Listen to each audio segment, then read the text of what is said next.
అందరికీ నమస్కారం. ఈరోజు మనం భూమి చట్టంలో ఒక చాలా ముఖ్యమైన విషయం గురించి మాట్లాడుకోబోతున్నాం. అదే భూభారతీ చట్టంలోని సెక్షన్ 11.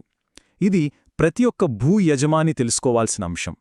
మన భూమి రికార్డుల విషయంలో ఇది ఎందుకంత కీలకమో ఇప్పుడు వివరంగా సాధారణంగా అందరూ ఏమనుకుంటారంటే మన భూమి రికార్డులో అంటే ఆర్ఓఆర్లో మన పేరుంటే చాలు, ఇక భూమి మనదే, తిరుగులేదు అనుకుంటారు. కానీ నిజంగా అంతేనా? ఆ పేరు 100కి 100% గ్యారెంటీ ఇస్తుందా? ఈ ప్రశ్నకు సమాధానం వెతకడమే ఈరోజు మన విశ్లేషణ. సరే, మరి ఈ విషయం లోతుల్లోకి వెళ్దాం పదండి. అసలు చట్టం ప్రాథమికంగా ఏం చెప్తోందో మొదట చూద్దాం. ఇక్కడ సెక్షన్ 11 చాలా సింపుల్గా కాని చాలా పవర్ఫుల్గా ఒక విషయం చెప్తుంది. ఉదాహరణకి రామయ్య అనే వ్యక్తి పేరు భూభారతి ఆర్ఓఆర్లో నమోదయ్యుంది అనుకుందాం. చట్టం ఏం చేస్తుందంటే దాన్ని చూడగానే ఓకే, ఇది నిజం, ఇది కరెక్ట్ అని భావిస్తుంది. దీనినే ఇంగ్లీష్లో ప్రిజంప్షన్ ఆఫ్ ట్రూత్ అంటారు. అంటే సత్యమేనన్న భావన అన్నమాట. ఎవరైనా వచ్చి కాగితాలతో సహా ఇది తప్పు అని నిరూపించేంతవరకు ఆ రికార్డులో ఉన్నదే కరెక్టని చట్టం నమ్ముతుంది. ఇప్పుడు చూడండి, రికార్డుల్లో అన్ని పక్కాగా ఉన్న నిజమైన ఓనర్కి ఇది ఎంత పెద్ద అడ్వాంటేజ్ అంటే ఇది ఒక బలమైన కవచం లాంటిది. ప్రతిసారి కోర్టుల చుట్టూ, ఆఫీసుల చుట్టూ తిరిగి ఇది నా భూమే అని నిరూపించుకోవాల్సిన పనిలేదు. ప్రభుత్వ రికార్డే వాళ్ల తరపున మాట్లాడుతోంది. ఇక్కడ ఒక ఆసక్తికరమైన విషయం ఏంటంటే ఈ సత్యమేనన్న భావన అనేది ఈరోజు కొత్తగా పుట్టుకొచ్చింది కాదు. దీనికొక చరిత్ర ఉంది. మొట్టమొదట 1971 చట్టంలో దీన్ని తీసుకొచ్చారు. ఆ తర్వాత 2020లో పాత చట్టాన్ని తీసేసి కొత్తది తెచ్చినా ఈ ముఖ్యమైన సూత్రాన్ని మాత్రం వదల్లేదు, దాన్ని కంటిన్యూ చేశారు. ఇక ఇప్పుడొచ్చిన భూభారతీ చట్టంలో అయితే సెక్షన్ 11 రూపంలో దీన్ని ఇంకాస్త పదును పెట్టి మరింత బలంగా, స్పష్టంగా తిరిగి తీసుకొచ్చారన్నమాట. సో ఇది కాలంతో పాటు అభివృద్ధి చెందిన ఒక కీలకమైన న్యాయసూత్రం. సరే, ఇప్పటిదాకా అంతా పాజిటివ్గానే ఉంది కదా. నిజమైన యజమానికి ఇదొక వరంలా ఉంది. కానీ కథలో అసలైన ట్విస్ట్ ఇక్కడే మొదలవుతుంది. ఒకవేళ ఎవరైనా దొంగచాటుగా, మోసపూరితంగా ఆ రికార్డును మార్చేస్తే అప్పుడు పరిస్థితేంటి? ఇక్కడే అసలు ప్రమాదం దాగి ఉంది. అందుకే అంటారు సెక్షన్ 11 అనేది రెండు వైపులా పదునున్న కత్తిలాంటిదని. ఎందుకంటే రికార్డులో పేరు సరిగ్గా ఉన్నంతవరకు అది మనల్ని కాపాడే కవచం.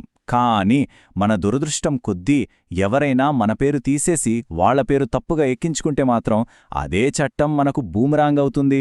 అప్పుడు ఆ రికార్డు తప్పు అని కోర్టులో నిరూపించుకోవాల్సిన పెద్ద భారం, బాధ్యత మనమీదే పడుతుంది. అయితే ఇక్కడ అందరికీ వచ్చే డౌట్ ఒకటే, ఒకవేళ ఎవరైనా ఇలా మోసం చేసి రికార్డులో తప్పుడు పేరు ఎక్కిచ్చేస్తే ఆ తర్వాత ఏం జరుగుతుంది? దాని పర్యవసానాలు ఎలా ఉంటాయి? ఇలాంటి మోసాలు సాధారణంగా ఎలా జరుగుతాయో చూద్దాం. ఫేక్ వీలునామాలు, దొంగ సంతకాలతో వారసత్వ పత్రాలు సృష్టించి మ్యూటేషన్కి అప్లై చేస్తారు. అసలు యజమానికి తెలియకుండానే నోటీసిచ్చేశాం అని ఫైల్లో రాసేసి అధికారులు ఆర్డర్లు పాస్ చేసేస్తారు. ఒక్కసారి రికార్డులో తప్పుడెంట్రీ పడిందంటే చాలు, సెక్షన్ 11 ప్రకారం చట్టం దాన్నే నిజమని నమ్మేస్తుంది కదా. ఇక దాన్నే అడ్డుపెట్టుకుని ఆ భూమిని వెంటనే వేరేవాళ్లకి అమ్మేయడానికో, బ్యాంకులో తనఖా పెట్టడానికో ప్రయత్నిస్తారు. సరే, ఒకవేళ ఇలాంటి మోసం జరిగిందని తెలిస్తే కంగారు పడాల్సిన పనిలేదు, భయపడకూడదు. వెంటనే తీసుకోవాల్సిన కొన్ని కీలకమైన చర్యలున్నాయి. వాటి గురించి ఇప్పుడు స్టెప్ బై స్టెప్ స్పష్టంగా తెలుసుకుందాం. ఇలాంటి మోసం జరిగిందని అనుమానం వచ్చిన క్షణం కూడా ఆలస్యం చెయ్యకూడదు. వెంటనే ఈ పనులు మొదలుపెట్టాలి. 1. ఆ తప్పుగా నమోదైన ఆర్ఓఆర్ ఎంట్రీకి సంబంధించిన ఒక సర్టిఫైడ్ కాపీని సంపాదించాలి. 2. మన యాజమాన్యాన్ని నిరూపించే అన్ని ఒరిజినల్ డాక్యుమెంట్లు, అంటే పాత పాస్బుక్లు, రిజిస్ట్రేషన్ పత్రాలు, కోర్టు ఆర్డర్లు, ఇలా అన్నీ ఒకచోట చేర్చి ఫైల్ రెడీ చేసుకోవాలి. 3. చట్టం ప్రకారం బాధిత వ్యక్తిగా ఆ రికార్డును సరిచేయమని వెంటనే అధికారికంగా అప్లికేషన్ పెట్టాలి.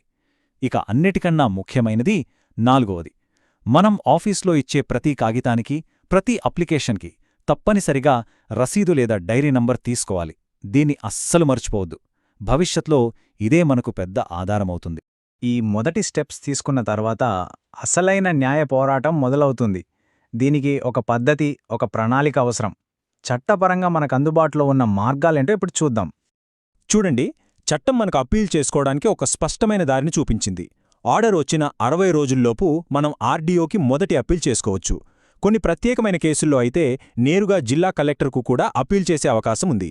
ఒకవేళ ఆర్డీఓ ఇచ్చిన తీర్పుతో మనం సంతృప్తిగా లేకపోతే 30 రోజుల్లోపు కలెక్టర్కు సెకండ్ అప్పీల్ చేయొచ్చు. ఇక చివరిగా కలెక్టర్ నిర్ణయం మీద కూడా మనకు అభ్యంతరముంటే 30 రోజులలోపు ల్యాండ్ ట్రిబ్యునల్ను ఆశ్రయించవచ్చు. ఈ టైం లిమిట్స్ అనేవి చాలా ముఖ్యం. వీటిని దాటనివ్వకూడదు. ఈ మొత్తం అపీల్ ప్రాసెస్లో ఒక అత్యంత కీలకమైన ఆయుధం ఉంది. అదే స్టే ఆర్డర్. ఇది ఒక రకంగా కోర్ట్ స్టాప్ బటన్ లాంటిదన్నమాట. ఈ స్టే ఆర్డర్ మనం తెచ్చుకోగలిగితే కేస్ మొత్తం తేలేంత వరకు అవతలి పార్టీ ఆ భూమిని కబ్జా చేయలేదు, అమ్మలేదు, కనీసం అందులో ఒక రాయి కూడా కదపలేదు. ఒకవేళ స్టే లేకపోతే మనం కోర్టులో పోరాడుతుండగానే వాళ్ళు ఫీల్డ్లో పనులు మొదలుపెట్టే ప్రమాదం ఉంటుంది. అందుకే స్టే చాలా అవసరం. సరే, ఈ మొత్తం విశ్లేషణ నుంచి మనం గుర్తుపెట్టుకోవలసిన అత్యంత ముఖ్యమైన, కీలకమైన సారాంశమేంటో ఇప్పుడు చూద్దాం. చివరిగా ఈ విశ్లేషణ నుండి మనం గ్రహించాల్సిన విషయం ఒక్కటే: చట్టం ఎప్పుడూ రికార్డులో ఏముందో దాన్నే ముందుగా నిజమని నమ్ముతుంది. అందుకని మన రికార్డులో ఒక తప్పుడు ఎంట్రీ పడిందని తెలిసిన వెంటనే దాన్ని చట్టపరంగా సవాల్ చేసి తుడిచిపెట్టేయాలి. ఎందుకంటే మనం ఎంత ఆలస్యం చేస్తే ఆ తప్పుడు రికార్డ్ని అబద్ధమని నిరూపించాల్సిన భారం మనమీద అంతకంతకు పెరుగుతూనే ఉంటుంది. అందుకే అప్రమత్తంగా ఉండటమే మన భూమికి మనమిచ్చే అతిపెద్ద రక్షణ. ఇంతకీ మన భూమి రికార్డును మనం చివరిసారిగా ఎప్పుడు చెక్ చేసుకున్నాం?